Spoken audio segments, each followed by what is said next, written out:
So I saw Mufasa the Lion King last weekend. Now I was actually excited for this. Like I didn't like the 2019, what do you want to call it, live action or animated remake, because I think that's a gray area in my opinion. I can understand calling it live action because the animals do look realistic, but I can also understand calling it animation because it's all computer graphics. So I think I can see what do you want to call it, live action or animated or whatever. The 2019 version I wasn't a fan of that remake. But this excited me because okay, we're gonna tell original stories. That could be a shot for shot remake. And the idea of doing Mufasa's origin, I think, could make for a great story. And the idea of seeing him as Scar's brothers and what makes them split apart. And even though they are retconning in this, they do retcon one thing, which is that if you've seen the trailers, that Scar, who I think is called Taka in this at first, he doesn't get the name Scar until later on, that they aren't blood related, was that is retconning, like in a Lion King animated movie, and even the 2019 one, which was a shot for shot remake, it makes it pretty clear from what I remember that they all blooders. They all blood related based on the dialogue in those two movies. And look, I was fine with the whole like not making them blood related if you wanted to retcon that, if you handle it well. I always say this, like, you know, I'm probably fine retconning and changing stuff if it's executed well. But I will say this. That one major retcon coming out of this movie, yeah, I don't think you needed to do that. I don't think that was the right idea. I think you should have just kept them as blood brothers when it comes to that element. But let me start with the positives with this movie. Visually, it's a stunning looking movie. Like, to me, it looks great.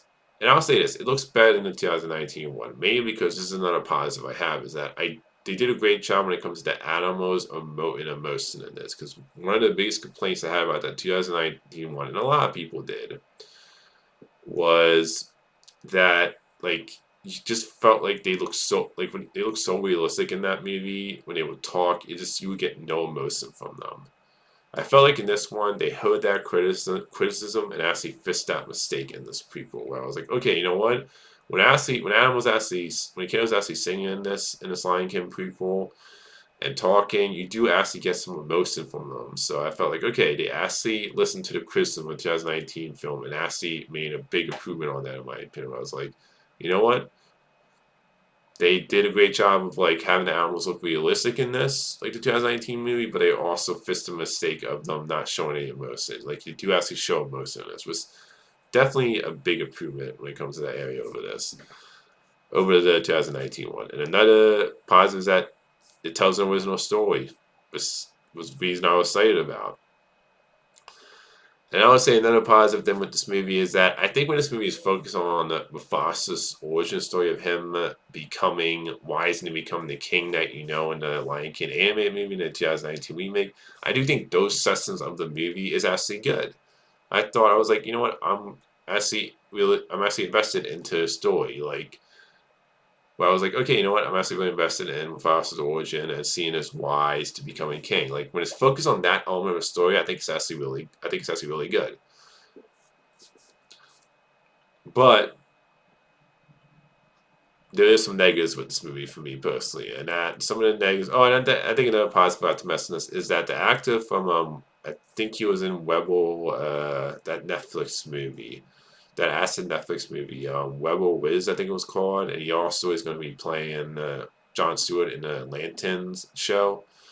I think he does a great job as playing a young Mufasa. Like he's taken over it, obviously, an iconic role from a very famous actor, James Earl Jones, who was very beloved as that character. And I think this actor does a great job of playing him Mufasa. Like he has a deep enough voice where I was like, I buy him as a young Mufasa. So I think he does a good job. And I think the rest of the voice cast does a great job. Like I didn't really have any problems with any of the voice acting in this. I thought they all did a pretty good job. I think he's the one that stands out in my opinion the most.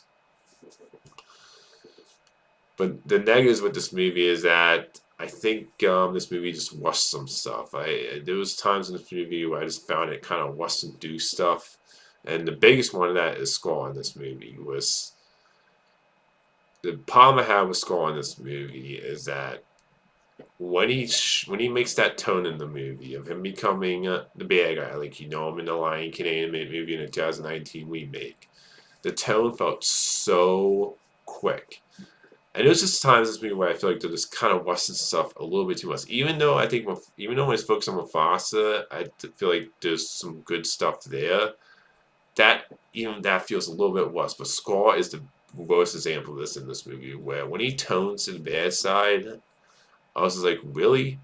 That's it? It just felt so abrupt and just kind of like that's his reason for turning bad. That's all the reason. That's like the whole reason why he goes evil. And when it happens, you're just like, that felt so quick. Like it just felt like it wasn't a build it. They didn't do a good job of developing it. It just felt like this. It was like this one thing, and it's like, oh, so he's gone bad now. And another problem with that is that okay, this is a prequel to Lion King, and this is a problem when you want into prequels, is that why would Mufasa let him live at Pride Land after Scar betrayed him in this movie and just let him live there and just didn't tell him to leave? That's one of the things that drove me nuts after this movie. I was like, okay, that's the problem when you wanted the prequels, and there's other things about this movie where it wasn't the issues with the whole prequels thing where you have to like tie it into that movie, and you have like nods to the Lion King movie and stuff where you go like, oh yeah, that ties into that movie. It has some prequel issues. That was one of the big prequel things where I was like, that just doesn't make sense why Mufasa would keep Scar around after he betrayed him already once in this movie. And the White Tigers you see in the trailer, and you have this one White Tiger who's the leader, he's voiced by Matt Mixon. I think he's a great actor. He's just a very forgettable villain in this. Like, there's nothing particularly memorable about the White Tiger, the main White Tiger in this, the main bad guy, because it's just kind of like he just wants to become king and kill the other lions and take over, and that's really about it. He's just a very generic villain, the main White Tiger in this. It's like it's nothing particularly interesting about the villain in this. It's just a very generic villain I've seen a million times, and there's not much to his character besides him wanting to kill the lions and get like get revenge for his son. Which I also that element of the story, you see his like son get killed earlier by I think it was by Mufasa and this female tiger who becomes common like Mufasa's mom when she finds him, who's Squall's mother. They kill like the white tiger's son, I think it was, and I was like, I didn't even you don't really spend any time with that. So white tiger's just looking for revenge. It's just a very generic motivation. There's not much beyond that. So the villain was just very forgettable in this movie. And then the comedy in this movie didn't work because what they do in this movie, they structure in a way since it is a prequel. You have the monkey character telling the story to Simba's. It's either his daughter or son, I can't remember. But he's telling the story to Lion to Simba's kid, the monkey character, and like telling a story about Mufasa when he was younger and how he he got separated from his parents in a flood and he wasn't born from royalty. And then it would have these intermissions where it was cut back to Pumbaa and the other comedic character that I can't remember from the Lion King movie. And when it cut back to these two characters, the comedy with those kids, because I love those two characters in the Lion King animated movie, Pumbaa and I can't the little guy, his like his friend, his buddy from. But when it cut to those two characters, to stop to stop the story in between certain parts of the movie, the comedy in this movie just really just did not work for me. And I just found those characters I found those characters just not funny and annoying. I was like, okay, you didn't need Pumbaa and his friend in this movie. I think you could have cut those two characters out and just had the monkey just completely tell the story and not have these points in the movie where they cut to those two characters. Because as much as I love those characters in the animated movie, at least in this movie, I just found them really not funny. So that was another thing. I kind of wanted to pace it a little for me in this movie too, personally. And here's another example of a prequel thing is that they show how the monkey got his stick, which I just didn't need to know that. So again, it has this thing where it's like you gotta explain certain prequel scenes in this movie where I just think he didn't need to explain. So, and it's just, like I said, this movie just feels rushed at with a lot of things. Scar's really, like I said, the biggest thing that feels the most rushed. But I was like, that was completely a bump and a quick turnaround from him going bad. But there's just even just things where I think the story just feels rushed in this movie when it comes to like the main white tiger, like wanting revenge for his kid that gets killed that we don't really spend any time with. And just as even with Foss, even though I think when it's focused on him, that's the best stuff. I even feel like that feels just a little worse at times. And I'll say this: when it comes to the songs in this movie, I feel like they're just kind of forgettable, and they do feel a little forced in this movie. Like it kind of reminded me of Joker 2, where in a sense where they felt forced. Like I do think the songs in this are better than the songs in Joker 2, because I know Joker 2 were just covers, they weren't original songs. But the songs in this were just very forgettable.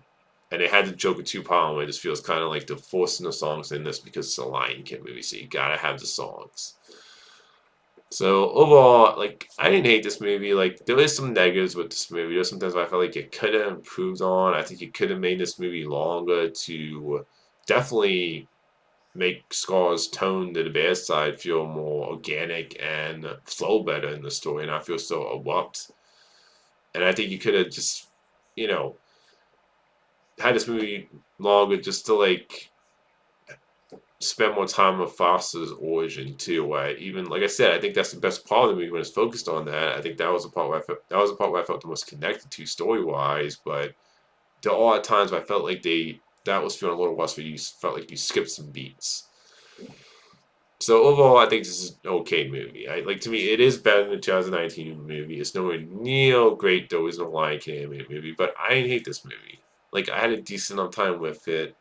It's not a movie I will go back and rewatch again. It's a movie I would say check out when it becomes available streaming. I didn't hate the movie. It wasn't like terrible in my opinion, but it's just one of those movies that it was in the middle for me. Where I was like, it's okay. It's not bad. I don't like hate it.